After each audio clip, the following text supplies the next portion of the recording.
Bonjour à toutes et à tous. Voilà, que Dieu soit béni, que Dieu vous bénisse. J'espère que vous allez bien. Et merci Seigneur pour l'occasion de partager ensemble sa parole. Si vous voulez bien, je voudrais tout simplement remettre ces moments, prier, demander à Dieu sa grâce pour ce que nous allons partager. Notre Père, nous te bénissons et nous te louons et nous avons tant et tant de raisons de le faire. Nous sommes reconnaissants de ta grâce dans notre vie, manifestée en Jésus-Christ et qui a pris sa source dans ton amour inconditionnel pour nous. Merci parce que, au travers du pardon que tu nous as offert, proposé en Christ, de ta grâce que nous avons saisie, nous avons été sauvés, réconciliés avec toi. Et merci parce que, nous avons été libérés du poids de culpabilité qui pouvait peser sur notre vie. Nous te louons, nous te bénissons pour ta parole qui est la vérité et tu veux par elle nous sanctifier. À ton nom, la gloire, le règne, l'honneur, la puissance et la force. Au nom de Jésus, t'avons prié, Père. Amen. Voilà, j'aimerais vous montrer tout simplement une personne. Je ne sais pas si vous la reconnaissez, si vous la connaissez ou si vous la reconnaissez. Voilà, cette personne, c'est, pour ceux qui ne le savent pas, Corrie ten Boom. Et elle a été, pendant la Seconde Guerre mondiale, emprisonnée dans un camp de concentration. Et un des gardiens qui était un des responsables de sa mort, en tout cas indirectement, un des gardiens du camp, a fait l'expérience suivante, ou en tout cas Corrie ten Boom a fait l'expérience suivante. C'est que après la Seconde Guerre mondiale, elle a organisé des conférences dans lesquelles elle n'hésitait pas à aborder le sujet sensible du pardon. Et à la fin de l'une de ces conférences, les gens s'approchaient pour la saluer, pour discuter avec elle. Et dans l'accueil, il s'est trouvé que un des gardiens du camp où elle avait été emprisonnée voulait la saluer. Et c'était un des gardiens dans le camp où sa sœur fut exterminée, fut tuée. Et jamais elle n'aurait pu oublier son visage, c'est ce qu'elle déclare. Et pour cet homme, à cette époque, elle n'était qu'un détenu, mais visiblement, il ne pouvait pas se souvenir d'elle. Et lorsqu'il s'est arrêté à sa hauteur, il lui a tendu la main et dit ceci: « J'ai été touché par votre message, j'ai commis beaucoup d'atrocités pendant la guerre et j'aimerais symboliquement vous demander pardon pour tout le mal que j'ai commis. » Corrie ten Boom fut pétrifiée en face de lui. Un terrible combat s'engagea au plus profond d'elle-même. Elle ne devait rien laisser paraître. Elle pria en ces termes: « Seigneur, je ne peux pardonner de moi-même, mais toi tu peux m'aider. Je peux faire une chose, remuer mon bras et tendre la main. » Elle saisit alors la main de cet homme, et au même instant, elle sentit l'amour de Dieu se répandre dans son cœur pour cet homme. Amen. Un homme qui demande pardon, une femme qui a vécu l'internement en camp de concentration, qui de plus a perdu sa sœur, une femme donc qui choisit, qui fait le choix de pardonner. Nous sommes libres en Jésus-Christ. Nous avons été libérés en Jésus-Christ. En tout cas, ceux et celles qui ont fait l'expérience de la repentance, qui ont mis leur foi en Jésus-Christ, ont été unis à lui, sont morts avec Christ et sont ressuscités avec lui. Et l'esprit qui habite en eux, le Saint-Esprit, est un esprit de liberté qui nous rend capables de vivre libre à l'égard de plusieurs choses. Mais j'aimerais dire ceci, c'est que l'expérience pratique de la liberté en Christ que nous possédons, nous sommes libres en Jésus-Christ. Paul disait aux Galates, c'est pour la liberté que vous avez été affranchis. Donc nous avons été libérés de plusieurs choses, mais l'expérience pratique dans notre marche quotidienne avec Dieu de cette liberté, je crois, passe par le pardon. Il y a un élément important dans la vie chrétienne pour vivre pleinement libre, c'est le pardon. Pour vivre pratiquement libre, c'est le pardon. Jésus fait mention du pardon dans la prière dominicale de Matthieu 6. Je vous rappelle simplement ces paroles. « Pardonne-nous nos offenses, comme nous pardonnons aussi à ceux qui nous ont offensés. Pardonne-nous nos offenses, comme nous pardonnons aussi à ceux qui nous ont offensés. » Ici, il est fait mention du pardon de Dieu dont nous avons besoin et du pardon que nous libérons, que nous offrons, que nous communiquons, je dirais, à d'autres. Dans le domaine du pardon, on pourrait même parler d'une troisième direction, mais qui est liée à la première que je citais, c'est se pardonner à soi-même, puisque le disciple de Jésus-Christ, je le répète, ce qui le caractérise, c'est la force de ses relations, relation avec Dieu, relation avec lui-même et relation avec son prochain, que l'on retrouve dans ce commandement. Tu aimeras le Seigneur ton Dieu, relation avec Dieu, de tout ton cœur, de toute ton âme, de toute ta force et de toute ta pensée, et ton prochain comme toi-même. Relation avec le prochain et relation avec nous-mêmes. Et pas plus tard qu'hier, une personne me disait qu'elle avait besoin que l'on prie, qu'elle avait besoin vraiment de saisir ce pardon à elle-même, mais je crois qu'il est lié finalement au pardon que Dieu nous offre. Amen. Le pardon de Dieu est une référence. Pardonne-nous nos offenses comme nous pardonnons aussi. Et donc, ce que j'aimerais dans un premier temps, c'est considérer ensemble le pardon de Dieu à l'égard de l'être humain, le pardon de Dieu à notre égard. La Bible dit dans Éphésiens 4, 32, « Soyez bons les uns envers les autres, compatissants, vous pardonnant réciproquement, comme Dieu vous a pardonné en Christ. » Comme Dieu vous a pardonné en Christ. Ici, le « comme » est important. C'est quelque part la référence. Pardonnez-vous comme, ou puisque Dieu vous a pardonné, pardonnez-vous aussi réciproquement. Colossiens 3,13 « Supportez-vous les uns les autres, et si l'un a sujet de se plaindre de l'autre, pardonnez-vous réciproquement, de même, comme Christ vous a pardonné, pardonnez-vous aussi. » Donc, on voit encore au travers de ces deux textes le lien qui existe entre le pardon dont nous avons été l'objet et le pardon dont nous sommes l'objet, avec le pardon que nous devons accorder aux autres. Donc, nous devons bien connaître le pardon de Dieu. Il y a ce qu'on appelle, je dirais, le pardon légal, le pardon de tous nos péchés passés que nous obtenons en nous repentant, en confessant nos fautes, en mettant notre foi en Jésus-Christ, en croyant que Christ a fait à la croix l'expiation de nos péchés. Et s'il y avait quelqu'un qui écoutait ce message ce matin, qui avait besoin de faire cette expérience, je vous encourage à vous tourner vers le Seigneur Jésus pour le pardon de vos péchés. La Bible nous dit que Christ est mort pour nos péchés. Cela signifie qu'il est mort à cause de nos péchés, à cause de nos fautes. Mais il est mort pour nos péchés, pour le pardon de nos péchés, pour que l'expiation de nos péchés soit faite. Donc un pardon, je dirais, légal, dès lors que nous avons été convaincus de péché, de culpabilité par le Saint-Esprit, mais que tout en étant convaincus de péché, nous avons été convaincus de justice et de jugement. Jésus-Christ a payé pour nous. Il est l'expression parfaite de l'amour de Dieu dans sa mort. Il est mort pour des pécheurs, la Bible nous dit, et nous pouvons recevoir, dans la foi placée en lui, le pardon, la purification également de nos péchés par son sang.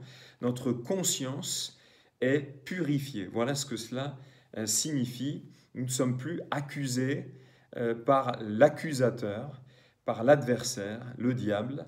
Repentance plus foi égale conversion, égale, la Bible nous dit, action régénératrice de Dieu, nouvelle naissance.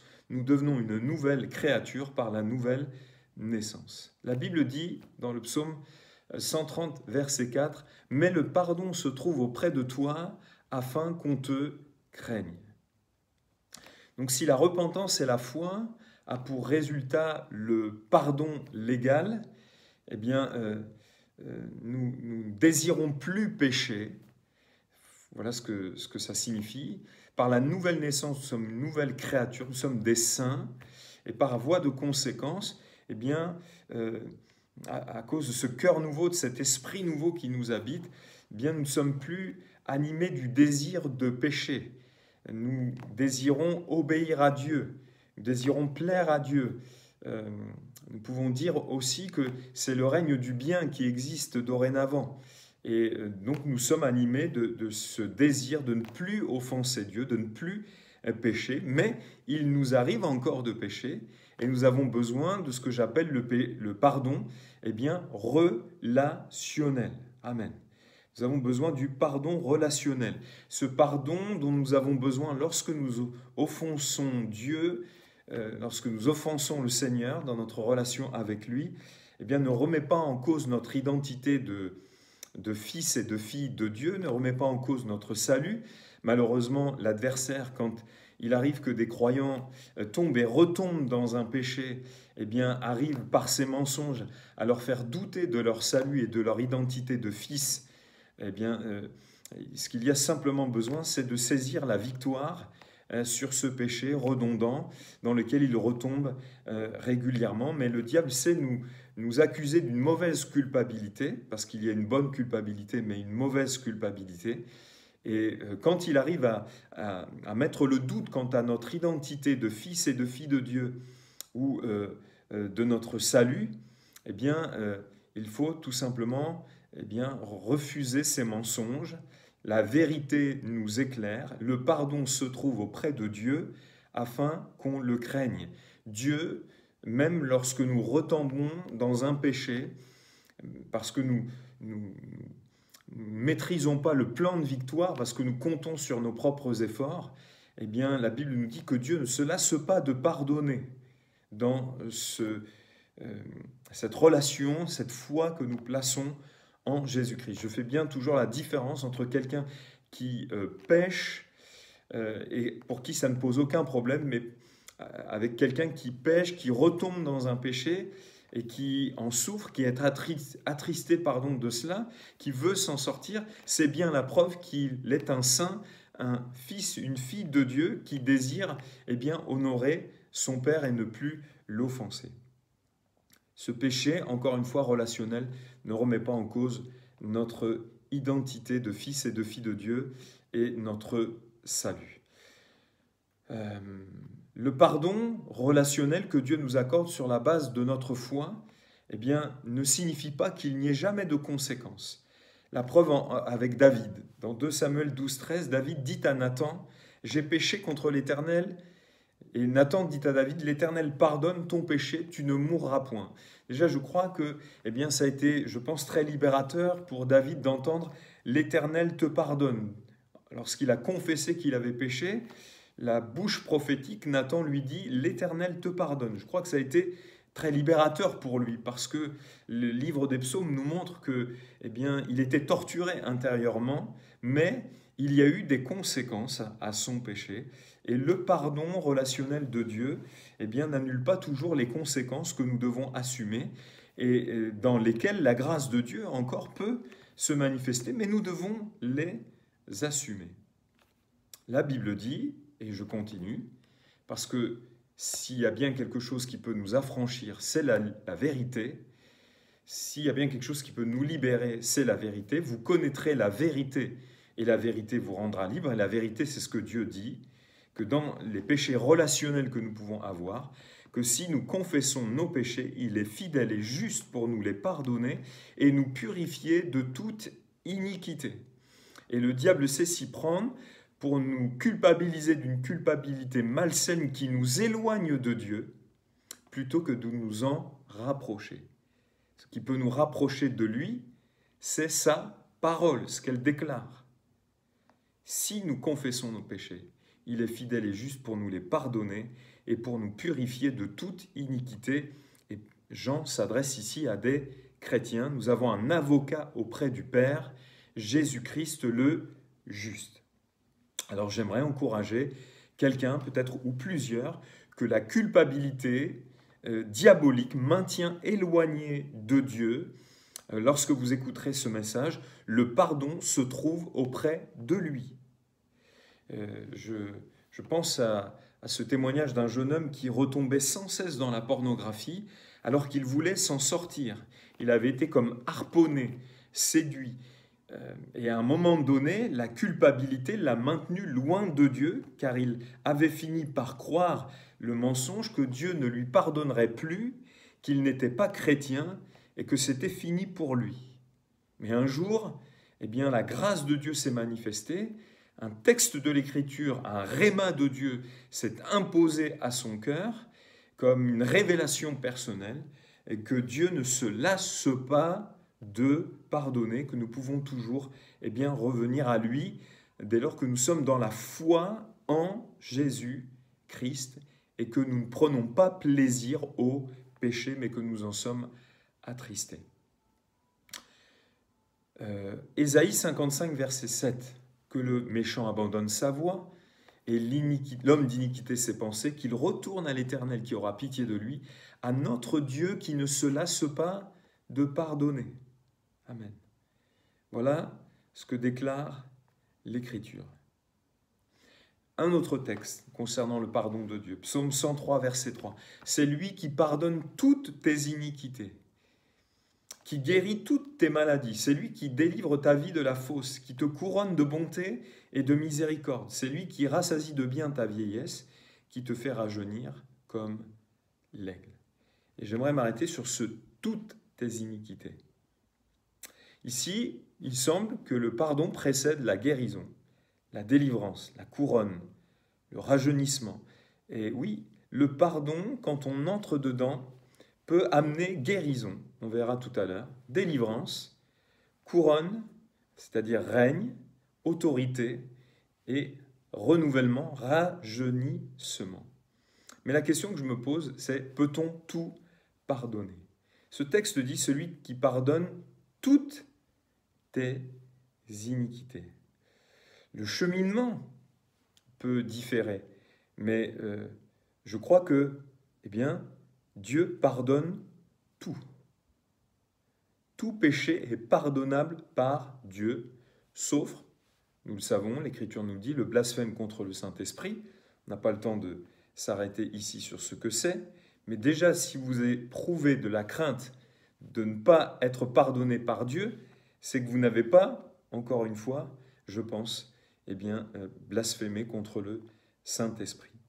Peut-on pardonner tout? Dieu pardonne tout.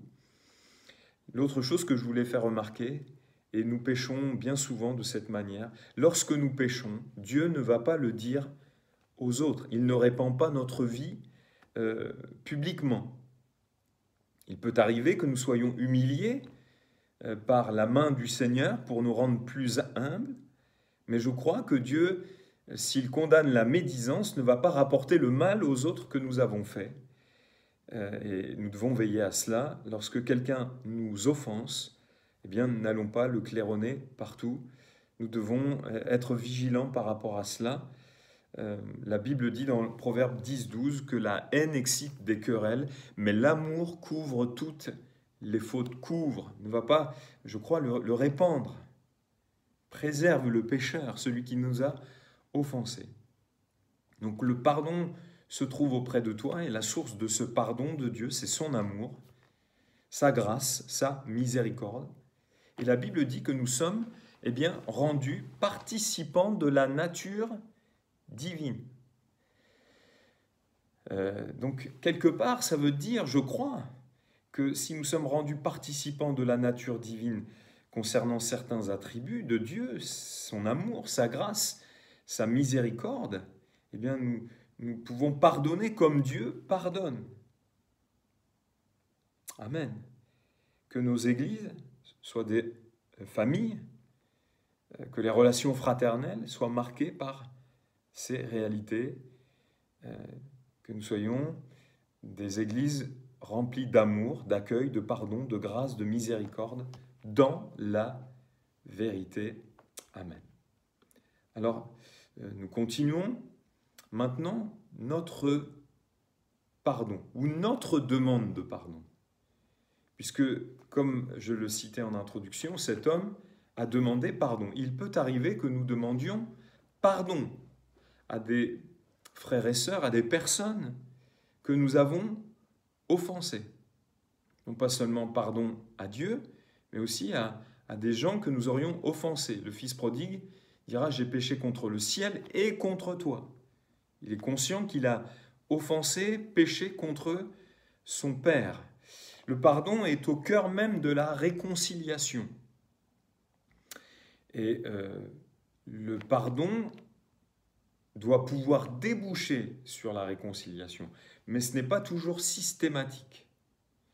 Si tu as péché contre quelqu'un, que tu es conscient de l'avoir offensé, dans Matthieu 5, 23, il est dit « Si donc tu présentes ton offrande à l'autel et que là tu te souviennes que ton frère a quelque chose contre toi, laisse là ton offrande devant l'autel et va d'abord te réconcilier avec ton frère, puis viens présenter ton offrande. » Ne fais pas comme si tu n'as rien fait de mal vis-à-vis de lui, de ce frère, de cette sœur, de ton prochain, en adorant, alors que le Saint-Esprit peut-être te convainc du contraire. Dieu va d'abord te demander, d'aller demander pardon.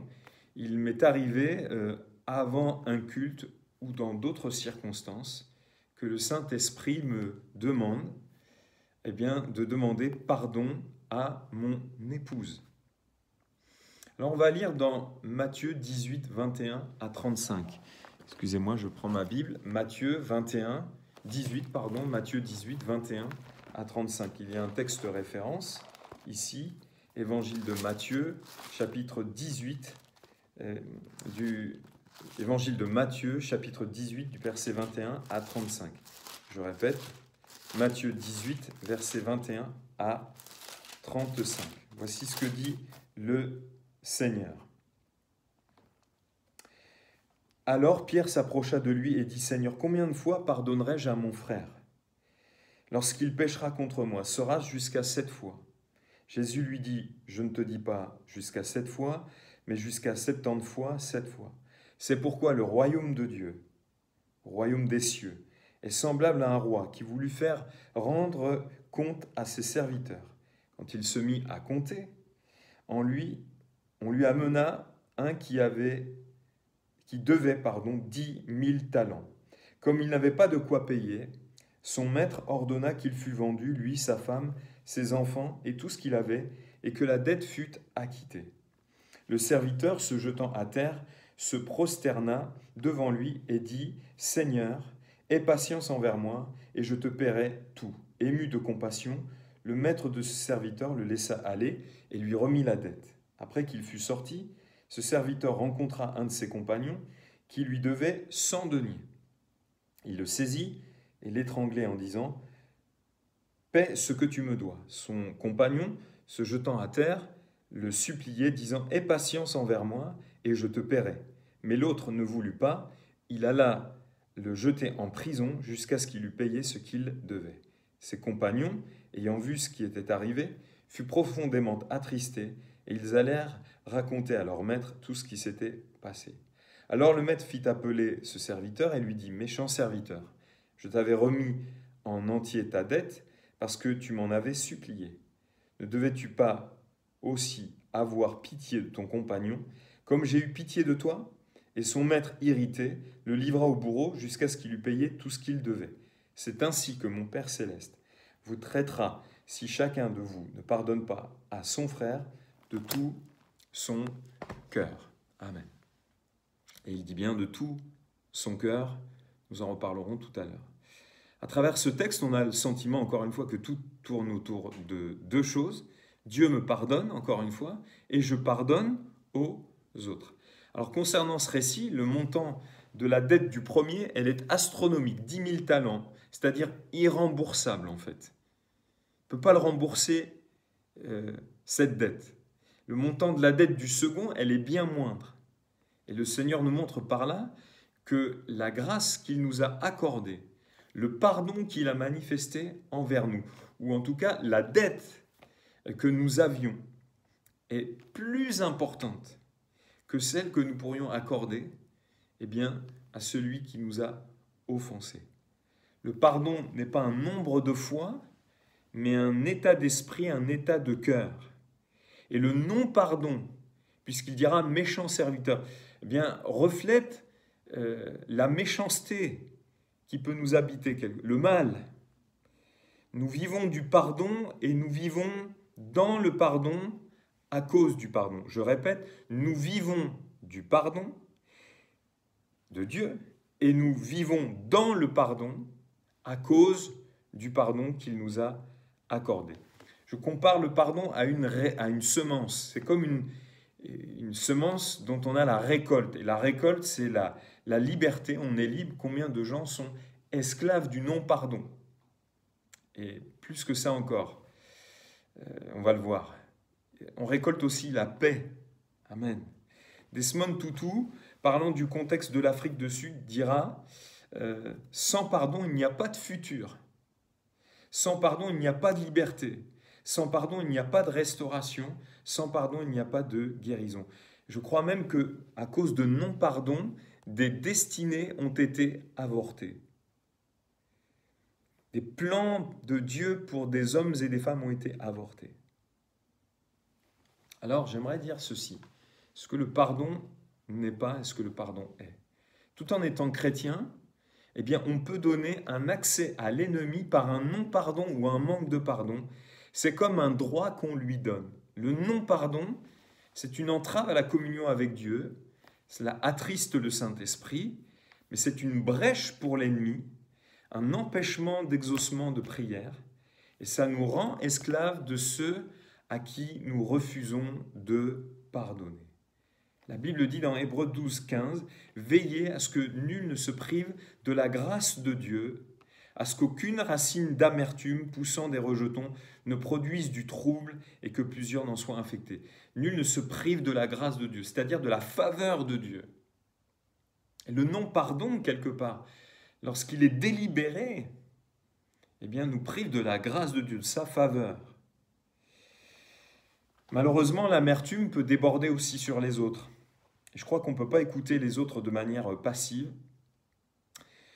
Certains, il arrive, déversent leur amertume, leur rancœur, leur non-pardon, leur haine même quelquefois. Et si nous ne sommes pas matures, eh bien, on finit par être contaminé par ces réalités. Le non-pardon dévalise, avorte. Je le disais tout à l'heure, les plans de Dieu, certains plans de Dieu, dérobe, pille, détruit. Pourquoi? Parce qu'encore une fois, il donne l'accès à l'adversaire, l'avantage à Satan. Dans 2 Corinthiens 2,10, Paul dira « À qui vous pardonnez, je pardonne aussi. Et ce que j'ai pardonné, si j'ai pardonné quelque chose, c'est à cause de vous, en présence de Christ, afin de ne pas laisser l'avantage à Satan sur nous, car nous n'ignorons pas ses desseins. Et son dessein, c'est de nous maintenir dans le non-pardon, qui produit la colère, la haine, l'amertume, la rancœur, des désirs de vengeance quelquefois. Choisir le pardon, c'est choisir la vie dans la vie. Choisis la vie. La Bible dit que l'affection de la chair, c'est la mort. Ça ne produit pas la vie. Et vous savez, la chair, elle est rancunière, la chair, elle est orgueilleuse, elle ne veut pas demander pardon, elle ne veut pas pardonner. Mais l'Esprit de Dieu en nous nous rend capable de ces choses. Pardonner, ce n'est pas lier l'offense.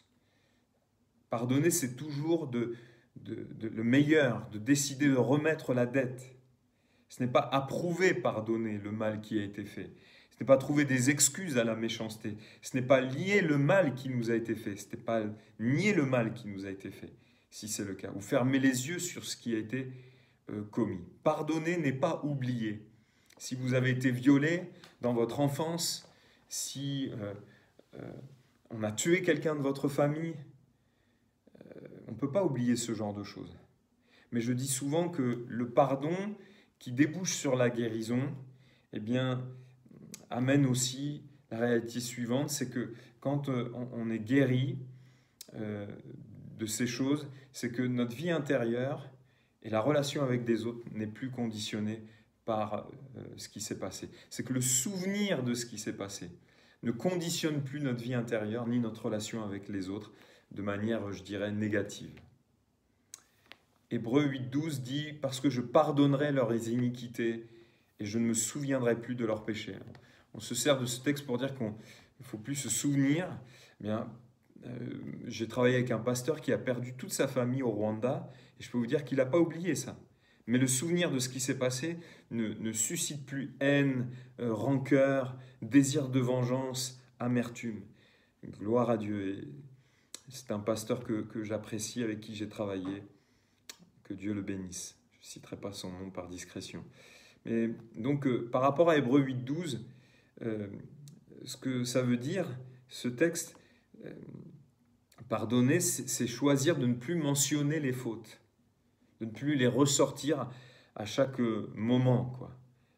C'est ne plus ressentir de désir de vengeance, de colère ou de douleur. Voilà. Pardonner, ce n'est pas faire comme si je n'ai pas eu mal. Ça m'est arrivé un jour de dire à quelqu'un de ma famille, je te pardonne, mais je voudrais te dire que ça m'a fait mal. Et ça a été libérateur pour moi de lui dire, sans le culpabiliser, mais dans l'amour. Pardonner, ce n'est pas se laisser piétiner. Cela ne signifie pas que nous devrions tolérer le péché.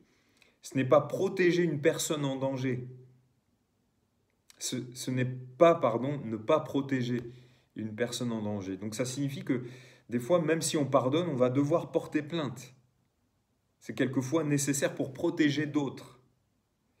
La justice est un instrument entre les mains de Dieu, nous dit la Bible dans l'épître de Paul aux Romains.